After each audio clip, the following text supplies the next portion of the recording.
दो सफेद शेर की माँ गाय और बैल बना शेर का बाप। शेरनी ने प्यारे और दो सफेद बच्चों को जन्म दिया।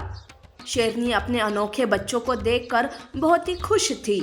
वो तीनों ही नदी के पास के गुफा में रहते थे।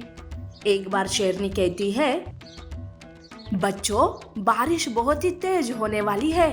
बारिश आने से पहले खाने के लिए मैं कुछ लाती हूँ, पर तब तक इस गुफा से बाहर नहीं निकलना, समझे? शेरनी खाने के लिए गुफा से बाहर निकलती है। वो नदी पार करके खाने की तलाश में जुड़ी थी।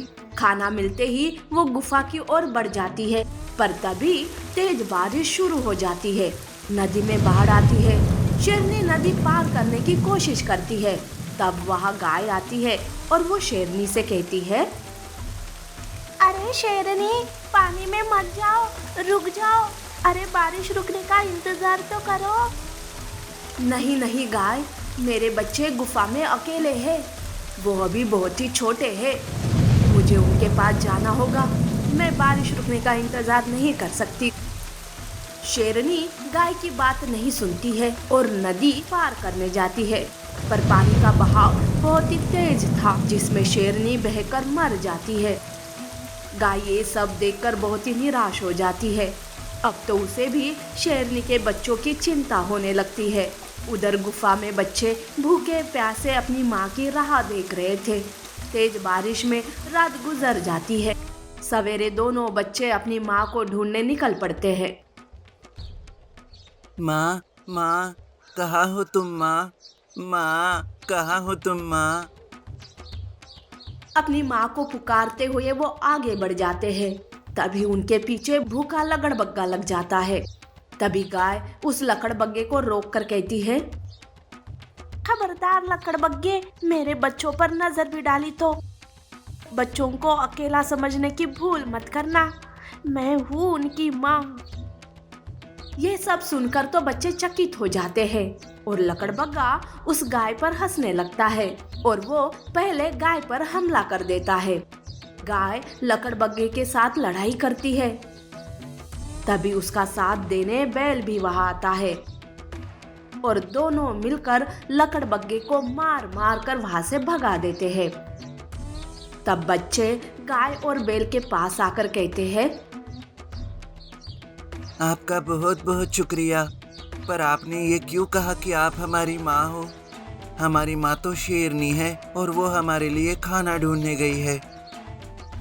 तब गाय रोते हुए बच्चों से कहती है, बच्चों, अब शेरनी तुम्हारी माँ कभी नहीं आ पाएगी।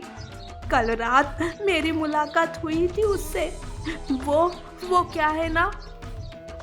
क्या हुआ? कहाँ है हमारी माँ? गाय रोते हुए शेरनी के मौत की बात बताती है। बच्चों को तो बहुत ही सदमा लग जाता है। तब बैल सामने आकर कहता है,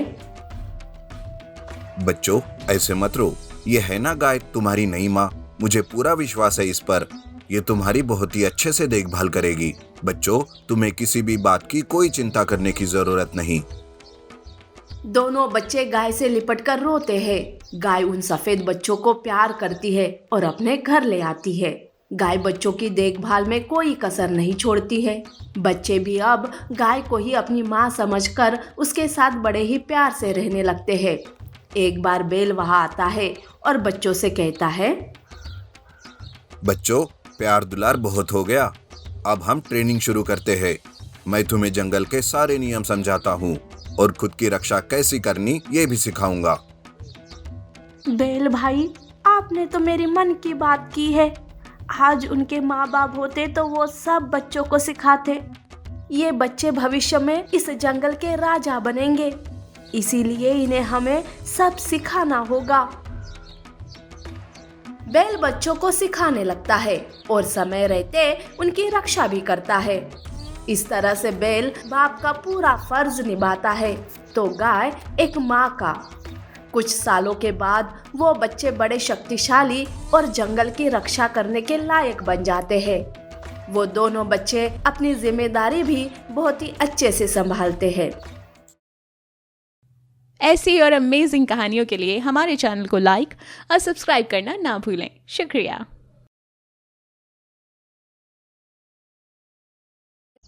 माँ हिरन और बघीरा ब्लैक पैंथर। छोटा बघीरा माँ माँ कहते हुए जा रहा था, तब उसे हिरन मिलती है और वो उसे रोकते हुए कहती है, अरे बघीरा बेटे, ऐसे माँ माँ कहते हुए क्यों रो रहे हो? क्या हुआ? और ये तुम्हारे पैरों में चोट कैसी आई?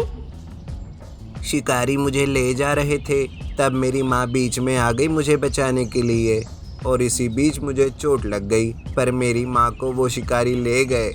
माँ, माँ। बघीरा रोने लगता है। हिरन को उस पर बहुत दया आती है। सबसे पहले हिरन पास में से जड़ी बूटी तोड़कर उसके जख्म पर लगाती है और कहती है, बच्चे, अब तुम्हारी माँ वापस कभी नहीं आ सकती, पर हाँ, तुम खुद को अकेला मत समझो। आज से तुम मेरे और मेरे बच्चे के साथ रहेगा, मेरा बेटा बनकर। हिरन बघीरा को लेकर घर आती है। घर में हिरन बघीरा को चोट लगने के कारण उसका अच्छे से ख्याल रखने लगती है। अपने बेटे सोनू के जैसे ही उसे भी वो प्यार करती है। ये सब देखकर बाकी के सारे जानवर हिरन की वाहवाही करते रहते हैं कि उसने अनाथ बच्चे को सहारा दिया। पर लोमड़ी थी, उसके मन में तो कुछ और ही चल रहा था। वो हिरन से कहती है, अरे हिरन, बाकी के जानवरों की वाहवाही में मत जा।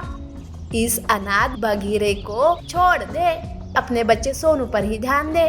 पता नहीं कहीं किसी दिन ये बघीरा तुम्हारे और तुम्हारे बच्चे के लिए मुसीबत ना बन जाए। लोमड़ी, तू कभी किसी के बारे में अच्छा सोच ही नहीं सकती, नहीं ना? बघीरा तो अभी छोटा बच्चा है और तू उसके बारे में भी बुरी बातें कर रही है। तू यहाँ से चली जा। तू यहाँ रही तो मेरे मुंह से कोई गलत शब्द निकल जाएगा तुम्हारे लिए। लोमड़ी को हिरन का बहुत ही गुस्सा आता है। बघीरा अब हिरन को ही माँ कहकर बुलाने लगता है। उसी के साथ साथ अपने भाई सोनू के साथ भी प्यार से बर्ताव करता है। पर ये बात हिरन का बच्चा सोनू को बिल्कुल पसंद नहीं आती। वो सोचता है, ये बघीरा जब से आया है ना, माँ का प्यार और वक्त मुझे बहुत कम मिलता है। ये बघीरा भी माँ माँ कहकर उसके आसपास ही घूमते रहता है। मुझे तो इस पर बहुत ही गुस्सा आता है। सोनू के मन में बघीरा के लिए नफरत रहती है, तो बघीरा उसे अपना भाई समझकर उसके साथ बड़े ही प्यार से रहता है। उसके साथ खेलने के लिए कहता है, उसके साथ साथ रहता है। पर तब सोनू उस पर चिल्लाते हुए कहता है, सुन बघीरा, तू ना मुझसे दूर रहा कर। मैं तेरा और तू मेरा भाई नहीं है। मैं तो बस माँ के लिए तुम्हारे साथ हूँ, बाकी कुछ नहीं। ये क्या कह रहे हो सोनू? अगर ये बात माँ को पता चली तो उन्हें बहुत दुख होगा। उन दोनों की बातें दूर से लोमड़ी सुन लेती है। लोमड़ी को तो बस किसी के बीच में झगड़ा लगवाने की ही रहती है। वो एक दिन सोनू को अकेला पाकर उससे कहती है, अरे सोनू, मुझे तुम्हारे लिए ना बहुत बुरा लग रहा है।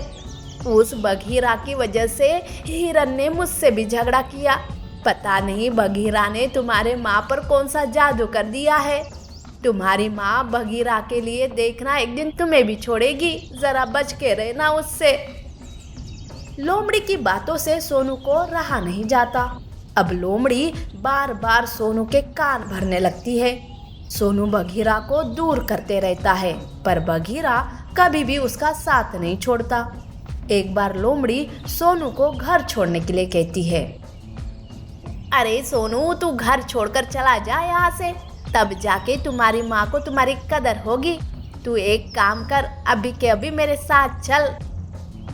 लोमड़ी सोनू को अपने साथ ले जाती है। बघीरा ये सब देख लेता है और वो दोनों का पीछा करता है। लोमड़ी कुछ ही दूरी पर जाकर सोनू को फंसाकर उसे मार खाना चाहती थी, पर तभी बघीरा सोनू को लोमड़ी से बचाता है और सोनू को घर ले आता है और माँ को सारी बात बताता है। तब हिरन को उस लोमड़ी पर बहुत ही गुस्सा आता है। वो तुरंत दोनों बच्चों को लेकर लोमड़ी के पास जाती है और कहती है, लोमड़ी, मैंने मेरे बच्चों में कभी फर्क नहीं किया, पर तुमने मेरे बच्चों के मन में फर्क डाल दिया। सोनू, ये लोमड़ी बहुत ही लालची और मक्खार है। वो अपने फायदे के लिए किसी का भी इस्तेमाल कर सकती है। तुम इसकी बातों में मत आना। तुम इसकी बात में आकर अपने भाई से मुंह फेर लिया था। देखा ना आज क्या किया इस लोमड़ी ने तुम्हारे साथ। सोनू को अपनी गलती का एहसास होता है। सोनू अब बघीरा के साथ अच्छे से बर्ताव करने लगता है। हिरन के बच्चे सोनू और बघीरा एक साथ मिलकर भाई भाई की मिसाल पैदा करते हुए जंगल में रहने लगते हैं। ऐसी और अमेजिंग कहानियों के लिए हमारे चैनल को लाइक और सब्सक्राइब करना ना भूलें। शुक्रिया।